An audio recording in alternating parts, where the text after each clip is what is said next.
Before Ross Martin became Hollywood's ultimate master of disguise in the Wild Wild West, he was a child prodigy who spoke 5 languages and played the violin like a virtuoso. But despite his brilliance, his tragic death on July 3, 1981, remains one of Hollywood's most overlooked losses. Ignoring medical warnings, Martin stepped onto a tennis court that day, suffering a fatal heart attack. His wife's desperate pleas unable to save him. Even his longtime co-star, Robert Conrad, was powerless, and the industry that thrived on his talent failed to honor him properly. How did such an extraordinary life end in such an unjust way?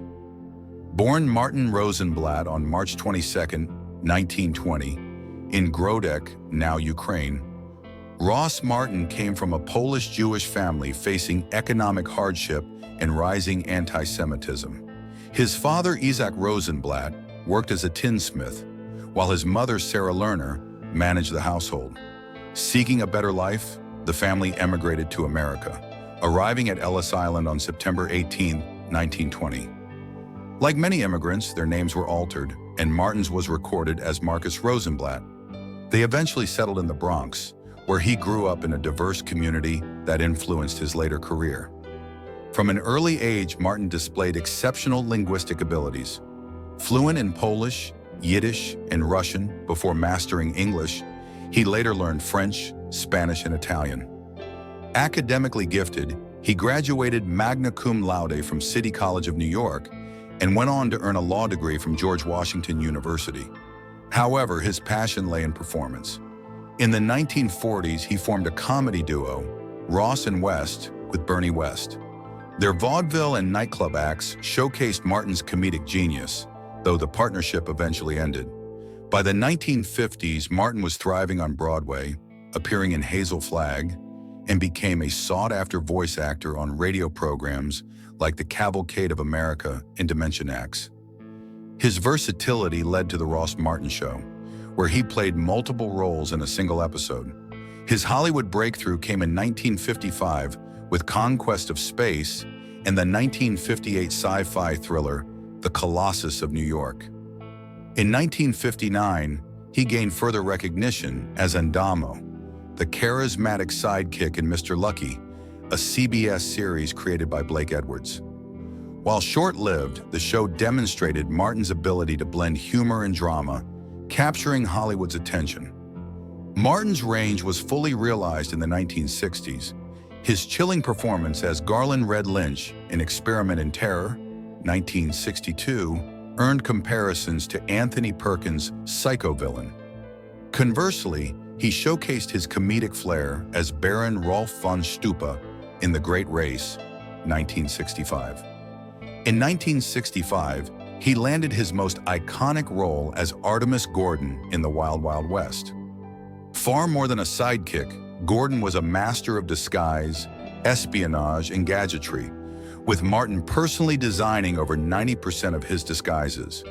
His transformations were so convincing that even co-stars often failed to recognize him on set.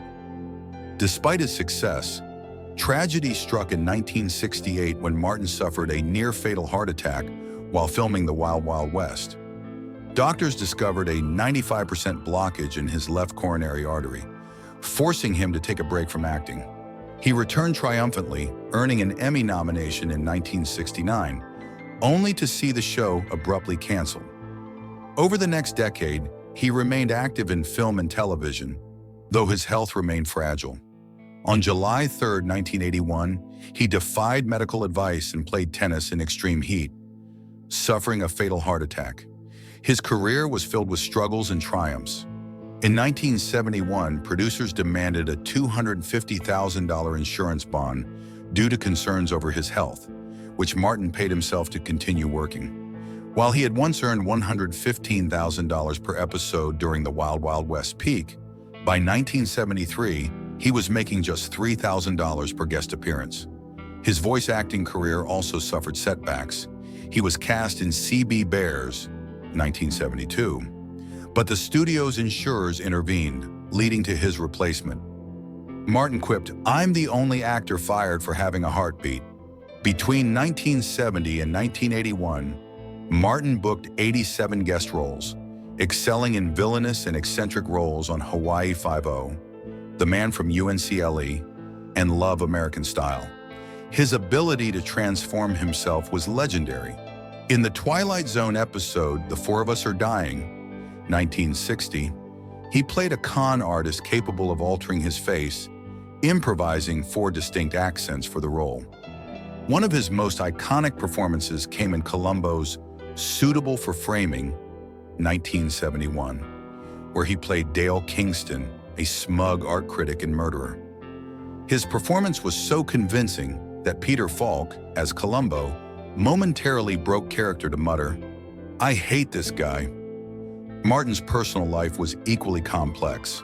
He married Muriel Weiss in 1941 while studying law, and they had a daughter, Phyllis, in 1943. Their marriage deteriorated in the late 1950s, though they never divorced. When Muriel was diagnosed with breast cancer in 1962, Martin secretly paid for her treatment.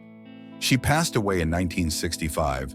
During the Wild Wild West first season, CBS executives denied him time off for her funeral, but Martin ignored them, flying to New York overnight to say his final goodbye before returning to set the next morning. The guilt never left him, prompting him to donate $250,000 to cancer research in her honor. In 1967, Martin married Olivia Lucille Parsons, a former model and documentary filmmaker. He adopted her 2 children, Rebecca and George. Their marriage faced challenges, particularly after his near-fatal heart attack in 1968. Olivier became his caregiver, negotiating with CBS to reduce his workload, even accepting a 30% pay cut to keep him employed. The stress led to a miscarriage in 1969, a loss Martin never spoke about publicly. Despite these hardships, they remained devoted to each other. Encouraged by Olivier, Martin explored directing, helming 2 episodes of Love, American Style between 1971 and 1973. Despite his immense talent, Hollywood often overlooked Martin. When first offered the role of Artemis Gordon in 1963, he turned it down 4 times, fearing typecasting.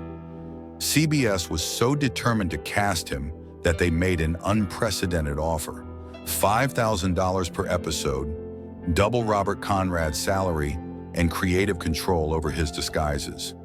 Even at the height of his career, he faced roadblocks. After Experiment in Terror, 1962, Columbia Pictures omitted his name from trailers and posters, fearing audiences wouldn't accept him as a villain. This backfired, costing him roles, including one in The Manchurian Candidate.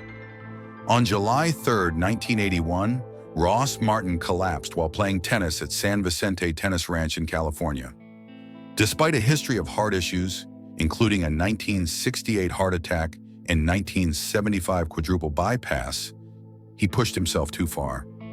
He suffered a fatal blockage of his left anterior descending artery, the Widowmaker. Paramedics arrived quickly, but he couldn't be revived. His wife, standing nearby, pleaded, "Don't let him die." His death certificate listed him as retired, though he had recently worked on the Love Boat. Hollywood largely ignored his passing. CBS sent no representatives to his funeral.